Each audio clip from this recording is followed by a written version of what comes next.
સુરતના વરાછા વિસ્તારમાં રહેતા જાણીતા ઉદ્યોગપતિના બંગલામાં રાત્રે ચોરીની ઘટના સામે આવી છે। ઘરના બેડરૂમ સુધી લગાવેલા સીસીટીવી કેમેરામાં સમગ્ર ચોરી કેદ થઈ હતી। તો ચોરી કર્યા બાદ ભગવાન કૃષ્ણનું ચિત્ર પણ ફાડ્યું હતું। સુરતના ઉદ્યોગપતિના ઘરે ધાડ પાડનારની સ્માર્ટફોને પોલ ખોલી દીધી હતી। ઘટના અંગે જાણ થતાં જ વરાછા પોલીસે કાર્યવાહી કરી અને મોબાઈલ લોકેશનના આધારે માત્ર 3 કલાકમાં આરોપીને ઝડપી લઈ ₹16.40 લાખનો મુદ્દામાલ જપ્ત કર્યો છે। આશ્ચર્યની વાત તો એ છે કે સવારે 8 વાગે ચોરી થઈ અને સવારે 11 વાગ્યા સુધીમાં તો પોલીસે આરોપીને ઝડપી પાડી જેલના સળિયા પાછળ ધકેલી દીધો હતો। લઈ ગયા છે। અમે મંદિરથી લઈને રૂમથી લઈને બધું ચેક કર્યું તો અમને જાણ થઈ। તરત જ અમે વરાછા પોલીસ સ્ટેશનને ફોન કર્યો 100 નંબર પર અને પોલીસની કાર્યવાહી તરત જ આવી ગઈ અને તમામ સ્ટાફ સાથે ગુજિયા સાહેબ અને પરમાર સાહેબ આવી ગયા। એમણે એ સમયે તમામ ઘરના અંદરના અને બહારના સીસીટીવી ફૂટેજ જે મેળવી અને એક જે ઘરની બધી વસ્તુઓનું નિરીક્ષણ બી ચાલુ કર્યું ત્યારે ખબર પડી કે ઘરમાં અમારા ફોન બી જતા રહ્યા છે, મારા મધરનો। સુરેન્દ્રનગર શહેરના ભોગાવો નદી પર આવેલ બ્રિજ જર્જરિત હાલતમાં છે। આ ડેરીવાળા બ્રિજ પરથી એક લોખંડનો ગટર પણ ગાયબ છે। તેથી બ્રિજની સલામતી સામે ગંભીર સવાલો ઊભા થયા છે। થોડા સમય પહેલા જ લાખો રૂપિયાના ખર્ચે સમારકામ કરાયેલા બ્રિજ પરથી રોજ હજારો વાહન ચાલકો જીવના જોખમે પસાર થઈ રહ્યા છે। કોઈ મોટી દુર્ઘટના સર્જાય તે પહેલા બ્રિજનું સમારકામ થાય તેવી સ્થાનિકો અને વાહન ચાલકોની માંગ ઉઠી છે। दूधनी डेरी वाला पुल घना समय थी बिस्मार हतो। गई साल तंत्रे आने रिपेरिंग समारकाम माटे 20 દિવસ પછી માટે બંધ કર્યો હતો, પણ તે પછી આ પુલની મજબૂતાઈ રહેલા માટે સાંધાની વચ્ચે લોખંડના ગડર નાખેલા મજબૂતાઈ માટે। એમાં એક ગડર છેલ્લા 2-4 મહિનાથી ગુમ છે। ગડર નાખી અને ગંભીર જેવી દુર્ઘટના ન બને એનું વહેલી તકે તંત્ર સમારકામ કરાવે। ગણપતિ ફાસ્ટની હાજરે 25 થી 30 હજારની અંદાજિત વસ્તી હોય અને રાજકોટ બાયપાસને જોડતો આ ઓવરબ્રિજ છે જે દૂધની ડેરી આ બાજુમાં છે, એ વર્ષમાં વારંવાર અહીંયાથી ગટર નાખવાના કામગીરી થાય છે। તંત્ર અવારનવાર કામગીરી પણ અવારનવાર આ ગટર પાછા ચોરાઈ જાય છે। શિખર કેવી મજબૂતાઈ કરે એ ખબર નહીં। મોટા ભારે વાહનો અહીંથી પસાર થતા ભવિષ્યમાં કોઈ મોટી દુર્ઘટના થાય તો જવાબદાર કોણ અને ભવિષ્યમાં કોઈ મોટી જાનહાનિ થાય એવી શક્યતાઓ રહેલી છે। સુરેન્દ્રનગર ઉપાસના સર્કલ થી રાજકોટ બાયપાસ ને જોડતા મુખ્ય જે દૂધની ડેરી વાળો જે બ્રિજ આવેલો છે, આ બ્રિજનું અંદાજે 6 થી 8 માસ પહેલા તંત્ર દ્વારા સમારકામ કરવામાં આવ્યું હતું। ખાસ કરીને આના જે બ્રિજ પરના જે લોખંડના જે જોઈન્ટ છે, આ જોઈન્ટ ને મજબૂતાઈ માટે તંત્ર દ્વારા વચ્ચે લોખંડના ગટર નાખવામાં આવ્યા હતા। પરંતુ આપ જોઈ શકો છો કે આમાંથી જે મુખ્ય બ્રિજની વચ્ચેનો જે ભાગ છે એમાંથી લોખંડનો જે ગટર જ છે તે ગટર જ છે ગાયબ જોવા મળી રહ્યો છે। તેને લઈને બ્રિજની જે મજબૂતાઈ છે તેના પર સવાલો ઉભા થયા છે। ખાસ કરીને આ બ્રિજ પરથી દિવસભરના હજારો વાહન ચાલકો પસાર થાય છે। ખાસ કરી અને જે ઓવરલોડ ડમ્પરો તેમજ અન્ય જે માલવાહક વાહનો છે તે પણ મોટા પ્રમાણમાં પસાર થાય છે। ત્યારે ક્યાંક ને ક્યાંક બ્રિજની સલામતીને લઈને સવાલો ઉભા થવા પામ્યા છે। તંત્ર દ્વારા જે લોખંડનું ગટર છે નાખવામાં આવ્યું હતું, પરંતુ હાલ તે છે ગાયબ જોવા મળી રહ્યું છે। ત્યારે લોકો સવાલ ઉઠાવી રહ્યા છે કે તંત્ર દ્વારા અહીં ગટર નાખવામાં આવ્યું હતું કે કેમ, અને ગંભીરા બ્રિજ જેવી કોઈ ભયંકર દુર્ઘટના સર્જાય તે પહેલા તંત્ર દ્વારા આ બ્રિજનું યોગ્ય સમારકામ કરવામાં આવે તેવી વાહન ચાલકોની માંગ છે। અક્ષય જોશી, ન્યૂઝ 18 ગુજરાતી, સુરેન્દ્રનગર। પીએમ મોદીએ મન કી બાતમાં જેન્ઝીમાં વધતા ભજન ક્લબિંગના ટ્રેન્ડનો ઉલ્લેખ કર્યો છે।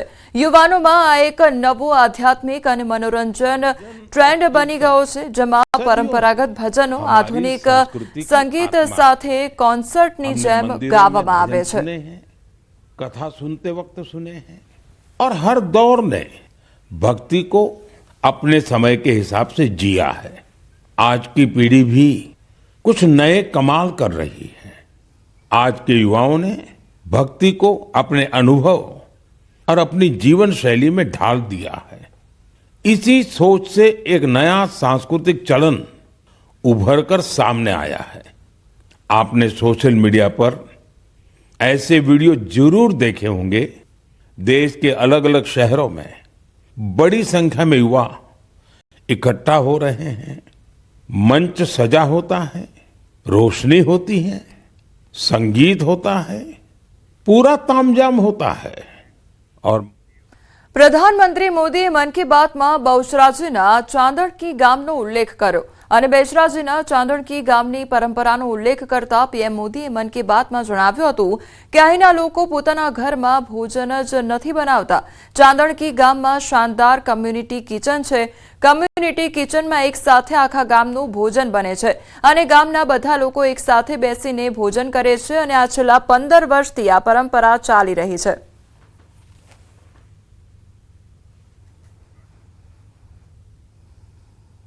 સાહેબે મન કી બાતની અંદર જે નોંધ લીધી, ગામ વિશે જે ચર્ચા કરી, એનાથી અમે બહુ ગૌરવાન્વિત અનુભવીએ છીએ અને આખું ગામ ખુશ છે આ બાબતથી કે બહુ આટલા ઊંચા લેવલે, વર્લ્ડ લેવલે આની અમારા ગામનું નામ પહોંચી ગયું.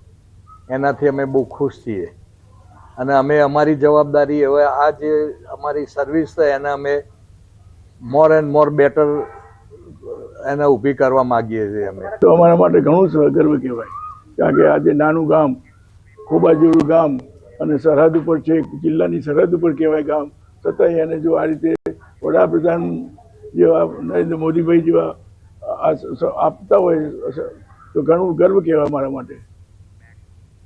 સુરતના કોસંબાના તરસાડી ખાતે કલા મંદિર જ્વેલર્સ અને રોટરી ક્લબ દ્વારા આયોજિત પ્રથમ નિઃશુલ્ક સર્વજ્ઞાતિ સમૂહ લગ્નનું આયોજન કરવામાં આવ્યું, જેમાં સેવા અને સમર્પણનો અનોખો સંગમ જોવા મળ્યો હતો. આ સર્વજ્ઞાતિ સમૂહ લગ્નમાં 71 દીકરીઓને શાસ્ત્રોક્ત વિધિથી પ્રભુતામાં પગલાં પાડ્યા હતા. એક માઇન્ડસેટ બની ગયું કે સમૂહ લગ્ન એટલે જે લોકો ખર્ચ ના કરી શકતા હોય કે જેને સામાજિક પરિસ્થિતિ, જેના ઘરની અંદર ફાઇનાન્શિયલ પરિસ્થિતિ મજબૂત ના હોય, તે માટે એ સમૂહ લગ્નમાં ભાગ લેતા હોય. પરંતુ હું એવું માનું છું કે વ્યક્તિ પાસે રૂપિયા ઓછા વધતા હોઈ શકે છે, એનો રસ્તો જીવનમાં નીકળી જાય છે, પરંતુ સમૂહ લગ્ન એ સમાજને પ્રેરણા આપતું સૌથી મોટું સમૂહ થવાનું કારણ છે. રોટરી ક્લબ દ્વારા સંચાલિત પ્રથમ સર્વજ્ઞાતિ સમૂહ લગ્ન જવા થઈ રહ્યો છે, જેમાં અમે પણ ભાગ લીધો છે. આજ રોજ અમે પણ અમારા નવા જીવનની શરૂઆત કરવા જઈ રહ્યા છે, જેમાં અમને ખૂબ આનંદ છે.